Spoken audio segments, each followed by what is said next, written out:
Hey there, toy collector friends and Star Wars fans alike. Welcome back to the channel. I'm the Triple TC, that's the time traveling toy collector. And today, finally, thank you to the gods of action figures. I think I'm the last person on the planet to finally receive my Star Wars Retro Collection box set for the latest entry into those figures that have released from A New Hope. And it's been an eternity, and honest to goodness, I don't honestly know what's going on with the distribution here. I've seen people have these weeks ago. Now, I appreciate, you're in the States, but I just do not understand. And if anyone does understand, please tell me in the comments, and I promise I'll read it, because I do want to understand what it is with the scheduling of releases, because I do remember growing up, sometimes things that were made in America would be released in America first, for example. But that was at a time when, shipping was a performance and all sorts of other nonsense. But nowadays, when brands like these attract, global, pre-identified global interest and global consumption, and most of the things are made in, alternative countries and then ship to America or wherever else, why are we still living in an age where these do not land at the same time everywhere for people to start? So there's a release date for X box set or Y box set. Why is that a thing? I don't know. So if you do know, sorry, I've just taken my frustration out on my tripod, which is probably going to be the name of my autobiography.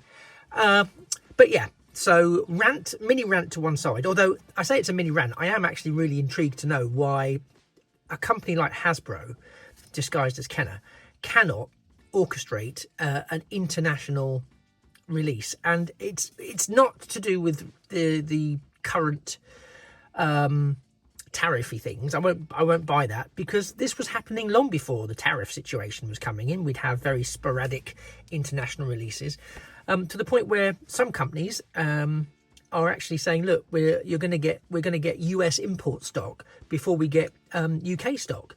So if you want to rethink that, go ahead. It's just bonkers. It's bonkers. Why neglect your international marketplace, especially if an awful lot of revenue is coming from your international marketplace? Sorry, did I say I'd finished my rant? Apologies. Now I really have finished it, because I'm really pleased to have this in my hands.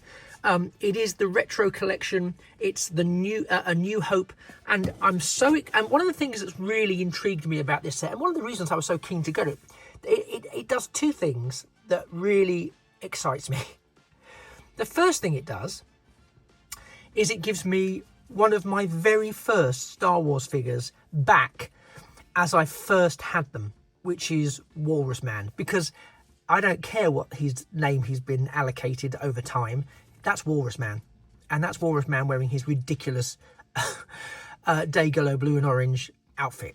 That is Walrus Man. That is how I remember him. The figure may not be completely accurate to the 1970s release, 1980s release, but that is how I remember him. So that's one of the things that I love about the Retro Collection, is that it does give us back figures that we have lost to time. Those of us who have lost our figures to time, it's absolutely the thrill when I saw Walrus Man announced in this set. Can't tell you. So that's that's one of the two great things this set does, is it gives us that back. The other thing that this set does that the previous sets haven't done to this scale is it then gives us a ton of figures that were never released in the original, including a Dr. Evazan, which of course he accompanied Walrus Man in the Cantina. And as the Cantina is a particular focus at the moment, I'm delighted that we get this done as a duo. Then we get these other characters. Now, I know that some of these were released in sort of either Power of the Force or those kind of ranges, but never back in the 70s and 80s were these released as sort of, I mean, I think there was part of me wants to say there was a Han Solo, but I don't think it was. I think it was I think there was a Luke Skywalker released, but never a Han Solo. So again, all of these, I didn't get the Luke Skywalker back then. I think I was waning. Little did I know what I was sitting on at that time, but yeah, I was waning, so I don't think I picked it up, or I didn't see it in the UK, which is actually probably more likely, thinking about what I was like at that time. So this box does two things. As I say, it gives me a in-hand reminder of my nostalgic past playing with Star Wars toys, and it gives me some brand new toys that look and feel of the era. And ironically, look and feel of the era does tend to mean they're not that great in the context of 1970s and 80s Star Wars figures. But they were great for me, and great for clearly millions of other children at the time. And that nostalgia lives on. So for me, these might not be vintage collection or Black Series kind of great, but they're great for me because they key into that aesthetic that I absolutely adore. So let's take a quick look at the packaging. There are the carded figures, and again, I love the fact that we get them as carded figures. Dr. Evazan, Walrus Man, Han Solo in the Imperial Stormtrooper outfit, Luke Skywalker in his Yavin medal ceremony, a Rebel Fleet Trooper, and a Sand Trooper. Again, very excited about this. Also excited, again, I haven't uncarded any of my retro collection yet. I'm thinking I might do it as part of once the Cantina arrives. I might do something, as in the HasLab Cantina, which I'm still waiting for. I might do something over on Patreon as an unboxing of my retro collection figures, because I know that the scaling is right. I know that the articulation isn't, but I might do a sort of assemble a cast for the Cantina out of retro collection figures. But what I was going to say was, this retro collection figure looks to me from this position to have an articulated head, which on a Stormtrooper mold from the 1980s was not a thing. So the fact that they've augmented it to give him a moving head, absolutely fantastic. I'm still, obviously, never will be, a fan of this nasty sort of pseudo weathering on the box. There's less of it this time, but it's there. On the top we have product shots of the various characters we're finding here, all really lovely, very, very nice. Big helmet, no helmet, unfortunate swelling, don't scratch it, and nice helmet, posable helmet. So, you know, lots of good things here. Just the Star Wars logo on both sides. Then we have the various words and please don't eat little things. And then, yeah, that's, oh, and the back, of course. The back, of course, is hard to note because it's identical to the front in every way that matters. So that's that. Let us extract the craft knife of power. I think it's just there. Yeah. And here we go. I haven't, obviously, as you can see, haven't taken any of these out yet. I'm now going to hope and pray that this doesn't damage the box. I think it's a big enough and robust enough box for that not to be an issue. And there they all are. Oh my goodness me. And it's funny again, because we're in this situation now. I'm trying to do it so I can extend my excitement as long as possible. But we're in this position now where I feel I've seen so many people do a, well, we'll start with the one that's left in the box. Do an unboxing and showing these off, that I feel a bit spoilt, to be honest, because I always like that moment. And yes, obviously I didn't have to watch it, but that's like saying don't binge an entire season of your favourite TV programme. If you know someone's got something and you want to see how good it looks, you're going to watch their reviews, aren't you? You know, I can't pretend I'm not going to do that. I'd be absolutely lying to you. So apparently these also peel off now, but I'm not going to mess about with that, because if it doesn't, I'll be furious. So here we have, again, unpunched. And I believe, if I remember rightly, I'm going to make a mess of this now. I believe that the hole there, when it's done, is called a Chad. And thank you to one of my viewers who put that in a comment. I'm sorry, I can't remember who it was. If it was you, please tell everyone in the comments in this video. So Dr. Evazan, Nice, well, I say nice, nice-ish artwork on the card, and they haven't done a bad job, given the aesthetic of the piece, of recreating that in the figure. And there you can see his one blaster, and there's his second blaster. There's the bit of paper that is inevitably going to say don't chew on the guns. Yeah, so the 5 points of articulation there, which is standard for this range, as you'll probably be aware, and a nice sort of burnt orange pill for his name.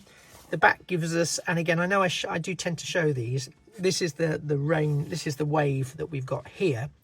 There really is no, well, there hasn't been, and what I can see of what I've laid down on the side there, there's no change to this. These are not that interestingly differentiated, so I'm not going to bore you with the backs of every single one of these. So I'll pop him over there. Please stand up. Next we have, he doesn't want to stand up. There we go. Next we have the Fleet Trooper. Again, one of the previously unreleased in the original range figures. The card is lovely, unpunched, really annoying weathering, but I'm going to steer away from whinging about that, I promise. Only one gun in this one, but there he stands again with his 5 points of articulation, lovely silver belt, nice waistcoat and collar detailing. The collar detailing there reminds me of General Modine, was it? And his collar, I don't know why that reminds me of that, but it really does. And I like how the deco of the figure makes it look like his waistcoat thing comes over the top of his trousers. Doesn't, I mean, it's open, so it's at an angle, so it works. It doesn't come over the centerpiece. That probably been a bit too hard to have painted, but I love that they've done that as an attention detail. A bit of pocket action, and his blast helmet. So very, very nice. Very, very nice. Yes, very, very nice. Anyone else still waiting for your Cantina to come in? Just curious, just curious. Talking of Tatooine, which by extension I was because of the Cantina. Star Wars Sand Trooper. Again, lovely, lovely photo from the, I think it's a photo. I'm hoping it's a photo. It looks like one, but you know, these days. This is the figure. What a large rifle you've got. Beautiful sculpt there. I love this. There's probably more, but I can only remember Han Solo, really, the original Han Solo figure having a bent arm in the cast in that way in the action figure. If you can remember who else had one in the original range, do let me know in the comments. Yeah, look at this. Look at that. The detailing on that Stormtrooper brings so much back to me. It's unreal. It's absolutely unreal. I feel like I'm 8 or 9 or younger. Actually, probably younger. But that, yeah. I mean, I obviously I can't turn it while it's in the packaging. But the fact that that's an opposable head is brilliant. The shoulder pauldron there is moulded across the arm. So it is a new arm mould for this, along with a new chest mould. They haven't just sort of strapped a piece on, but you can see the cut there. So it does have arm articulation on the standard points. I really like that. That is a figure that I really like. I like all of them, to be honest. I mean, even when I was collecting the original, I might be a bit controversial now. Even when originally collecting them as a child, to have them in my, you know, inevitable collection, there were still one or two that were a bit drab. You know, I wasn't blind.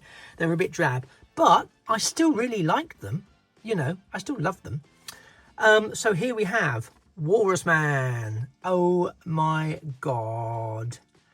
And of course, Walrus Man, much like Snaggletooth and all these other ones, back in the day, this is what he was known as. This is what he was called. Possibly racist by today's standards, but this is what he was known as. And he wore this strange sort of wetsuit, which I remember vividly. And those eyes, they're coming for you. They're coming for you. Look at those eyes. That's weird. But fabulous nevertheless. I really love this figure. This again, and it's that traditional blaster. I think everyone and their mother in the Star Wars range had this blaster model. And I think I've said it once before, so apologies if I have, but it was a long time ago, because it was one of the last, when we got the Stormtrooper, I think, in the retro collection. The basic Stormtrooper. I always was very good at keeping all the guns with the figures, because I was a bit sort of anal about that kind of thing. You'll be shocked to know. But I lost. I'd taken some of my figures up to Scotland. My mum we were visiting her uncle, so my great uncle, as part of the summer holiday, and I was, prepared to be bored out of my head. So I took some of my Star Wars figures to play with, because that's my go-to thing. Also, I got some from a wonderful toy shop nearby that was then called Mrs. Baines. So shout out to anyone who ever knew Mrs. Baines' toy shop in Crieff in Perthshire in Scotland, which is also where both Dennis Lawson and Ewan McGregor came from, because, my family roots are in the same place as Ewan McGregor and Dennis Lawson. But that's a whole other story. But yeah, I remember playing outside, and there was gravel. There was it was very nice, lovely gravel around the pathway. And somehow I lost the gun in the gravel and never, ever, ever found it again. Nothing different on the back. I knew there wouldn't be. And I was beside myself, quite literally. It was awful. Disproportionately awful, I would actually say. Lukey Pookie, in his Yavin gear, with his detachable medal. Medal isn't that impressive. That's not the most impressive medal. That head's very reminiscent of a couple of other Luke figures, so I like that they've just sort of strapped it on. I like the detailing on the jacket. It's that nice combination of being there but not being so much that it's not how they would have done it in the day. I think he's borrowing Princess Leia's blaster. Is that Princess Leia's blaster? Looks like it. And of course, everyone loves wearing, knee-high boots in the Star Wars universe. Really nice. Again, I don't know if I'd have been excited to get this figure or not, but I would have bought it. Are those Han Solo's trousers? Are those Han Solo's Bespin trousers?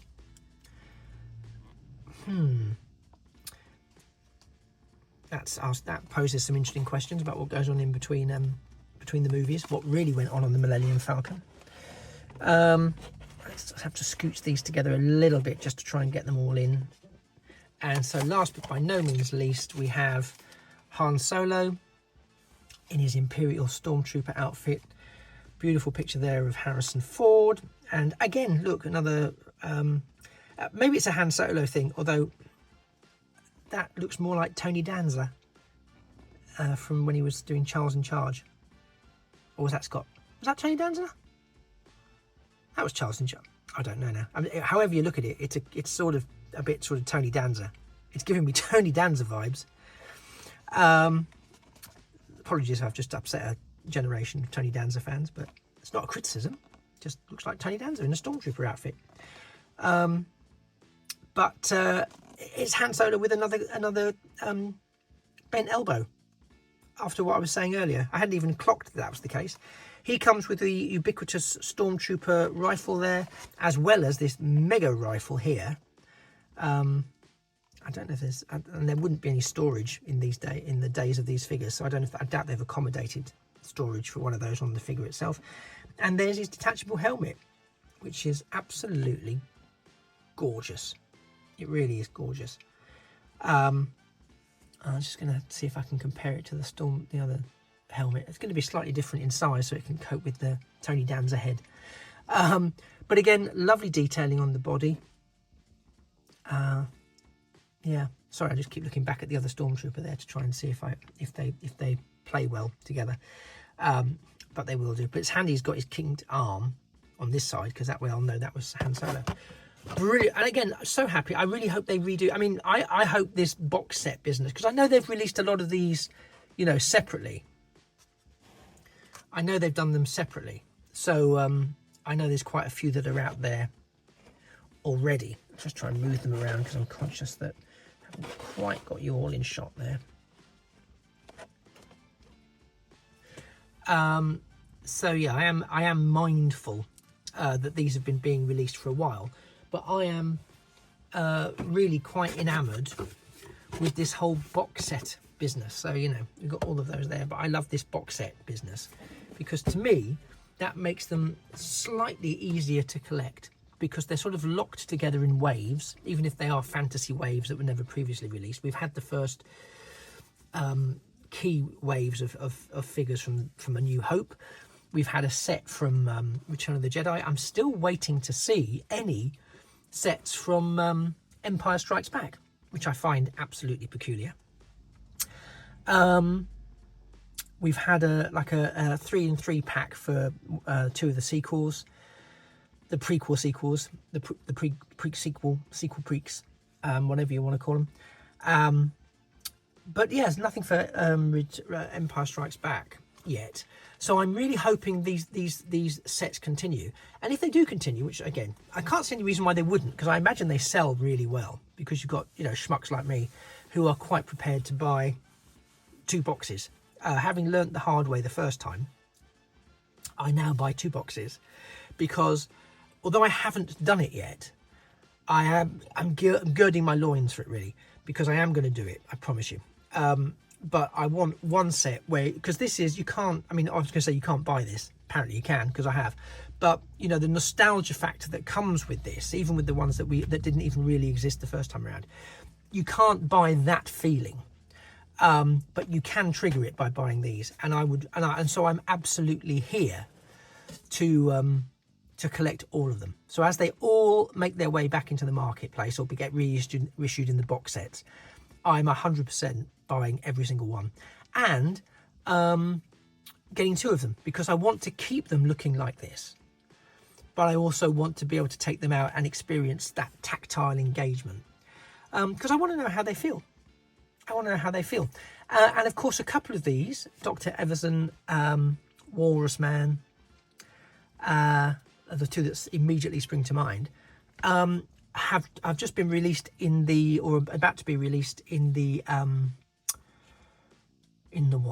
vintage collection range. So again, same scale, just improved articulation and more screen accurate deco, allegedly. And because of me waiting for the HasLab Cantina, and as a way of quelling my frustration, of course I'm buying stuff, aren't I? So, and I also recently, if you've not seen it, I have done a video on it. I also recently picked up this set, which again is the vintage collection, but it does have a Sand Trooper in it. And so what I can actually do right here and now is a quick side-by-side comparison of the vintage collection Sand Trooper with the retro collection Sand Trooper, and you can already see the points of articulation. Interesting that I think you've got some of the similar weaponry there. I'll tell you what I've just realised is missing on the Sand Trooper, and I'm not really that fussed about it, if I'm honest, but it's just an interesting point of fact, is that the vintage collection one does have sand weathering on the figure, whereas the retro collection one is pristine. And I reckon back in the day, if we had this figure like this, it would have been pristine, because they wouldn't have wanted to release a dirty figure, because I think they would have not let people, I think people wouldn't have bought it. Whereas now we're all about the weathering and this, that and the other. But I like that we can do this. In fact, because I have ordered the other figures from the vintage collection to, you know, essentially populate the cantina, and I'm a little less, he says, I'm a little less reluctant to unbox those, because they don't hold this kind of a feel to me.